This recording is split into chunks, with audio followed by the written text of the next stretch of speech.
Good morning, everyone. I'm starting out with getting some tea right now.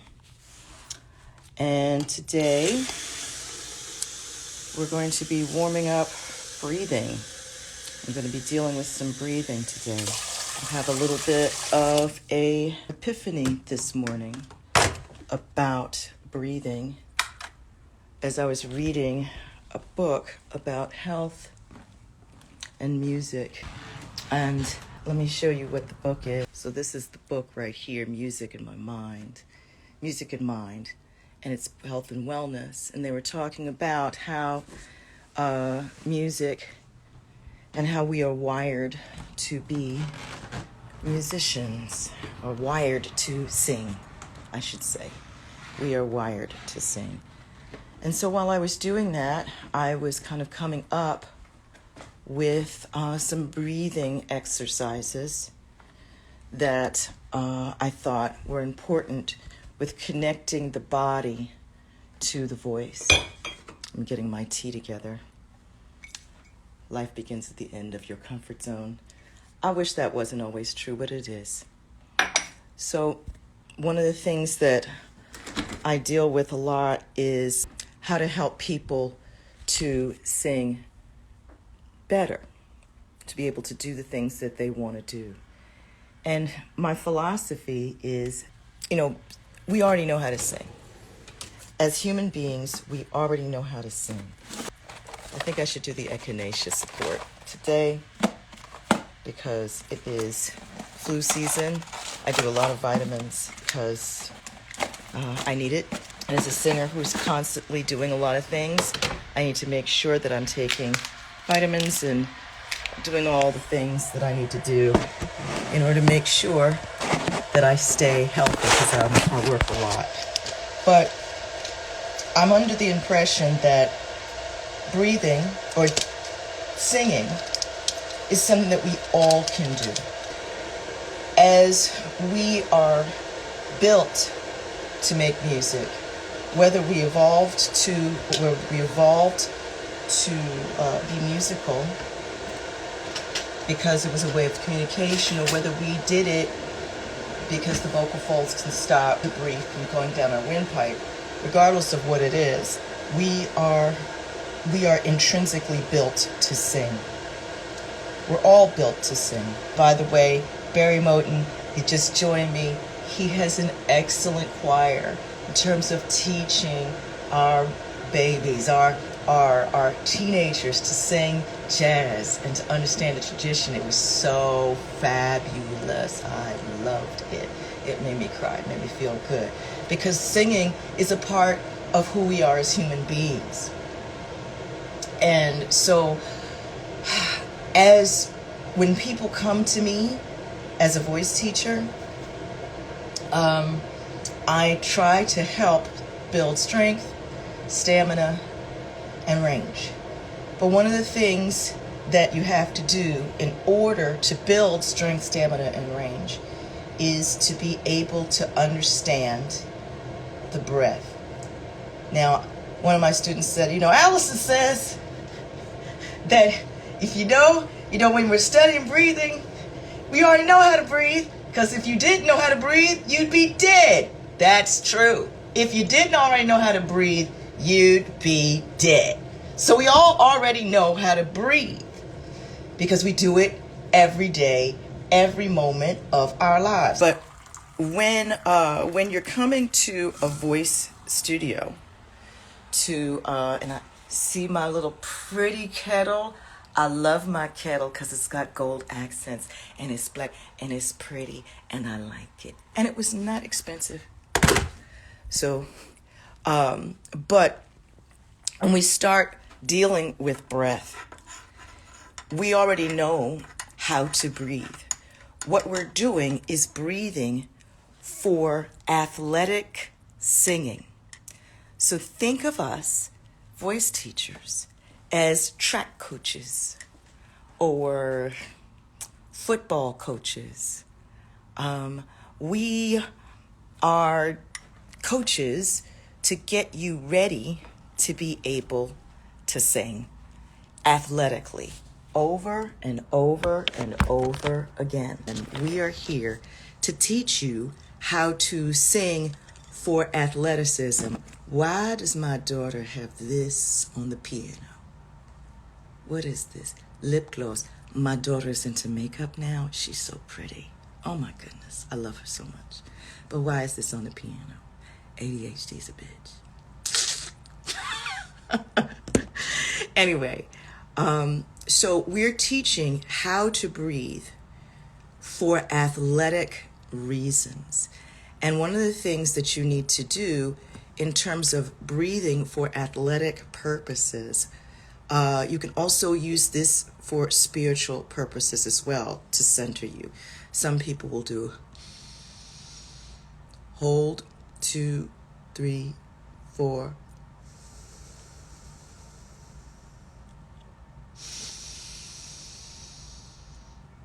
Hold, 2, 3, 4. Doing that, that actually makes me feel better. That really does. That kind of breathing, one nostril breathing, can help you to start to cool your body down. But we are using breath in order for you to be able to sing athletically and hold long notes or to hold things fully. So the manipulation of breath is really important. So one of the things that we do with breath that I start dealing with is breathing here. We want to breathe into our belly. So I'm going to put my phone up here real quick. So when we breathe to sing, we want to breathe from here. So one of the first things that I do is just breathing in.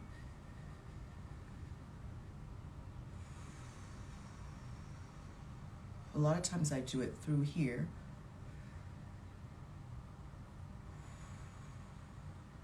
And make a little bit of a sound.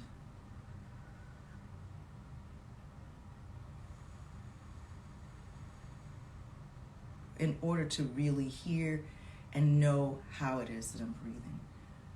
You can also do this on your back. Okay, another thing to do is to sit or to go like this and to feel the breath coming in. And then I do it here. I try to do the same thing up here. So you have to get those stomach muscles loosened.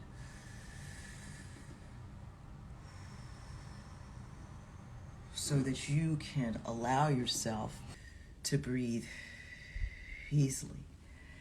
Then starting to stretch into breath.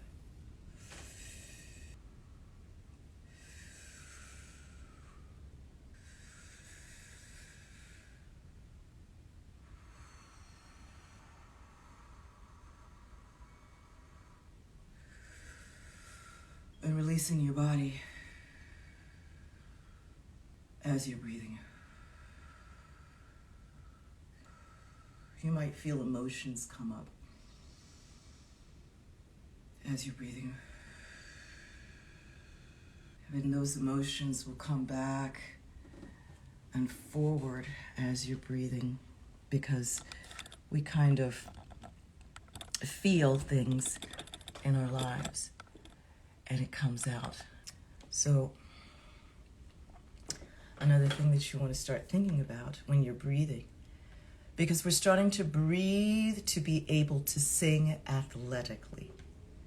So know that you already know how to breathe.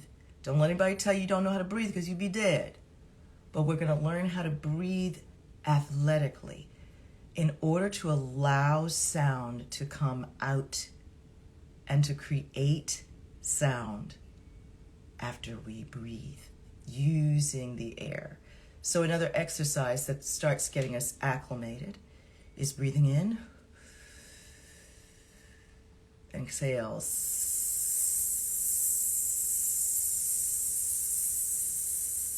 Breathe in.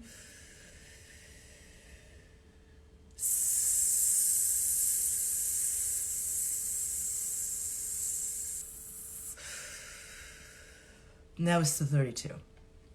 So what that exercise starts to get you to do, sometimes you might feel lightheaded when you do this. That exercise starts to get you to understand how much air you have to take in order to sing athletically. Okay? You could get some of these exercises in this book. This is by Wendy LeBourne and Marcy Rosenberg. I contributed a chapter to this with Dr. Denise Robinson about it, Black American music styles. And but that lightheadedness that you might feel, that'll go away as you get used to things. It's like, remember that egg with the crack? This is your brain. And then cracked egg. This is your brain on drugs. Your head going, woo, that's a lot of air. If you're not acclimated to taking in that much air, it's going to be different. It's going to feel a little different. But one of the things that doing that, you start connecting actually to your support mechanism, which is the lower abdominals, and the diaphragm, which is a big muscle that goes underneath the lungs, learns how to control that air. I want to repeat again that we all already know how to breathe. We know because we're alive. We breathe every day or we'd be dead. But how do you breathe in order to sing the way that you want to sing? That is the question. So I want to get out of the feeling that we don't know how to do things. We are learning things, and we are learning how to better do things for whatever activity we want to do. But singing is our God-given gift. It is it's one of the things that we evolved to be able to do. Every human can do it. We have beat processing synchronicity, apparently transposing into different keys and hearing the same melody in different keys. That's a brain function that's highly evolved and developed. It's not in every other organism. We are built to do this. So never let anybody take away the ability and the love of singing. But what you want to do is to learn how to manage it in ways so you can do it the way you want to do it. So another thing that I've started learning is that if you don't connect to opening up the lats, this area right here, what you want to start kind of connecting to with the air is connecting to the support mechanism, which is your upper and lower abdominals, back and trunk muscles in these areas all here. So the first exercise connects us to taking good breaths and having the diaphragm manage that breath, and for you to know how to take another large breath. Okay? I've been trying this one recently. So if I start saying, when you get really low,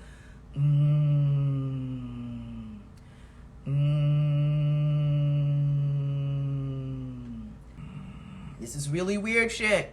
It's really weird shit. Just want to let you know, it's some weird shit. And a lot of spiritual practices probably do this stuff. So we get to, I don't know if you can even hear this.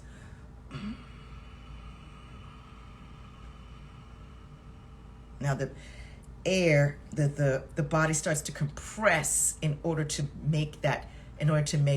So you don't want to feel that, because that compresses this area, and we don't necessarily want to do that.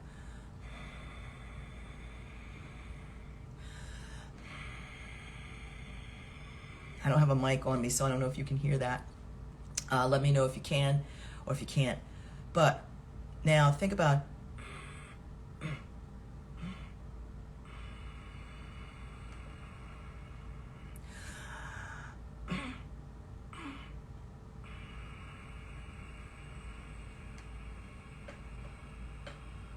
that's a harder one.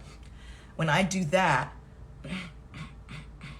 my back has to become involved. My belly has to become involved. My lower abs have to become involved. That's a lot of work. Whew. That makes me lightheaded. Whew. That's a lot of work. And it's just breathing, but it's breathing kind of like that.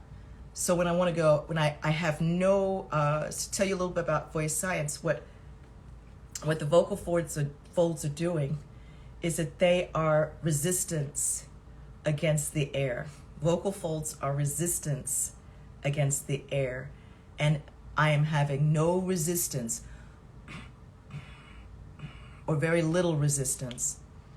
And so in order to keep that resistance, that air moving, I have to do a lot of work. So if I don't do a lot of abdominal work, it just goes away.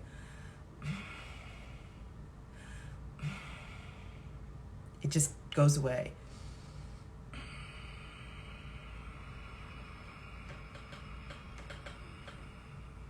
That's singing. That's the process of singing. Woo, that's tiring. That's tiring. That's a lot of work. So what I'm going to do is now add a little sound to that.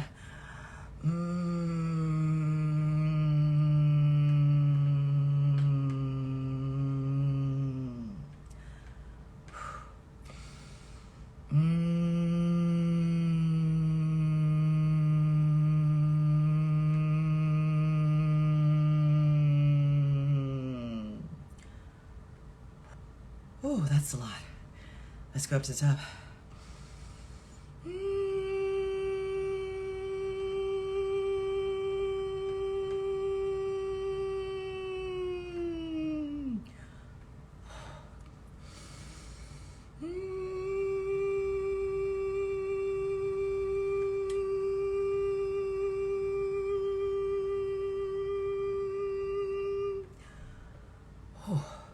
It's like squeezing all the air out.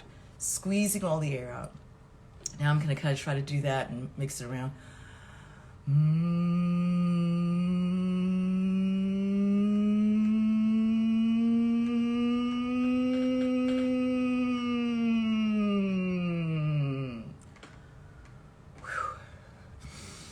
This sounds like it shouldn't be doing anything. In voice, we do things that seem like they don't mean anything and they don't do anything. But I'm warming up my voice right now by warming up breathing. Ah,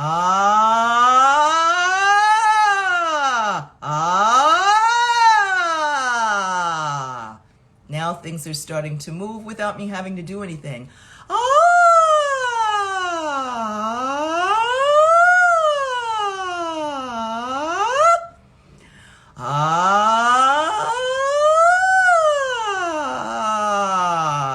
You all hear a little fuzzy and breaks things.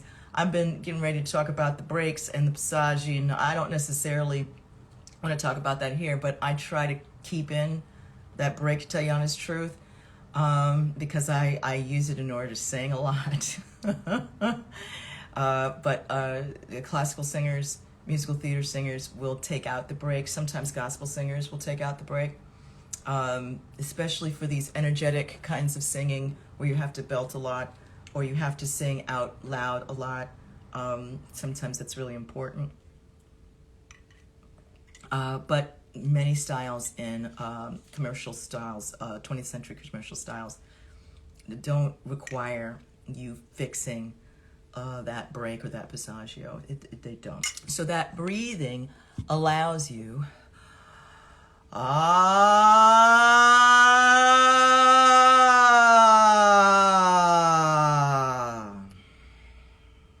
Now when I felt that little bit of in there, what I started doing was exhaling a little bit more.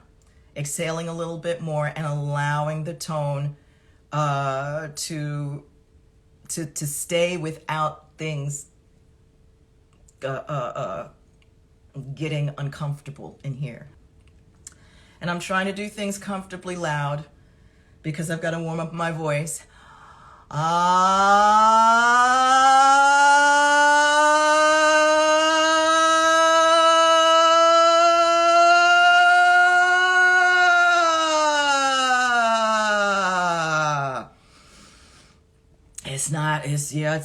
It's having some difficulty. It's the morning. So for me,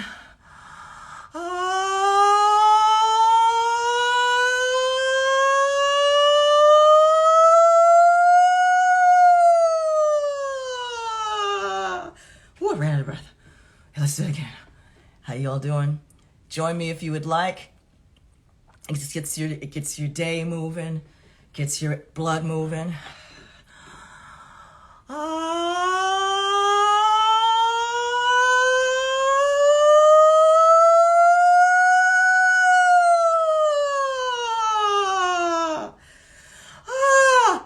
That's a lot.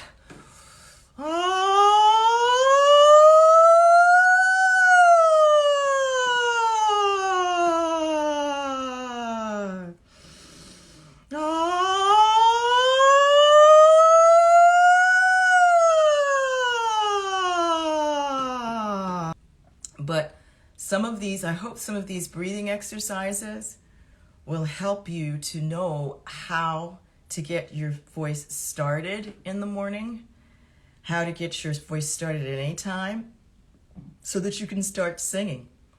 Because tonight, I'm not sure, I think I'm going to close your eyes, rest your head on my shoulder and sleep. Close your eyes and I will close mine. Close your eyes. Let's pretend that we're both counting sheep.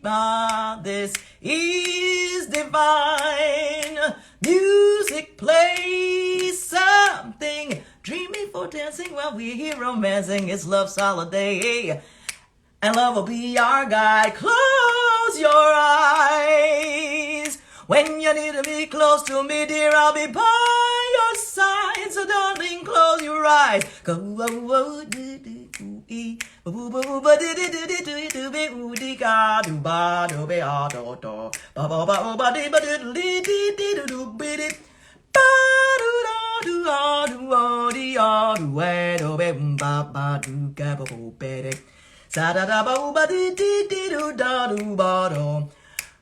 music plays something dreamy for dancing while we're here romancing. It's love's holiday and love will be our guide. Close our eyes when you need to be, darling.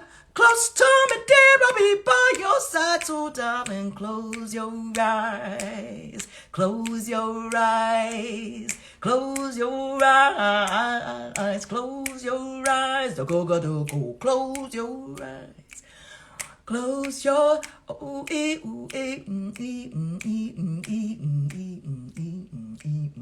that has no sense of pitch. So I'm here every Friday.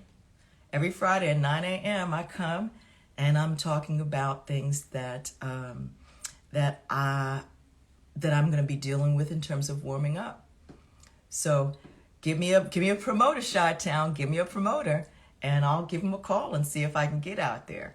So, yeah, let me know what it is that you want to learn about with the voice or with a specific singer, or how to warm up the voice, because this is how I survive.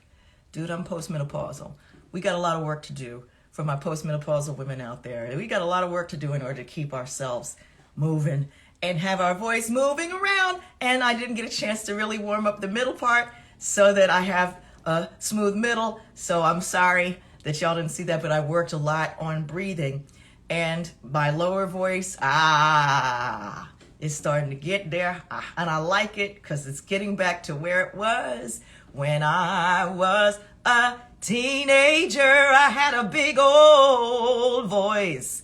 And by studying only classically and the head voice, some of that went away, and now I'm bringing it back. And menopause took some of the chest voice away too, so I'm bringing it back. And, here we go. I'm going to my exercise class, and I'm going to drink my Echinacea tea. Anybody who has information about how to make Echinacea, or how to process coneflower Echinacea into something that you could actually use, so I'm not just planting a pretty plant, which is wonderful. I love planting pretty plants, and I'll be outside soon, but it's cold as a rat's ass outside, so I'm not going outside. No ma'am, no sir. I'm gonna drink my Echinacea and wear my mother's fur coat and be happy because it's warm. Okay, everybody, see you later. I'll see you next Friday. Thanks a lot. Bye-bye.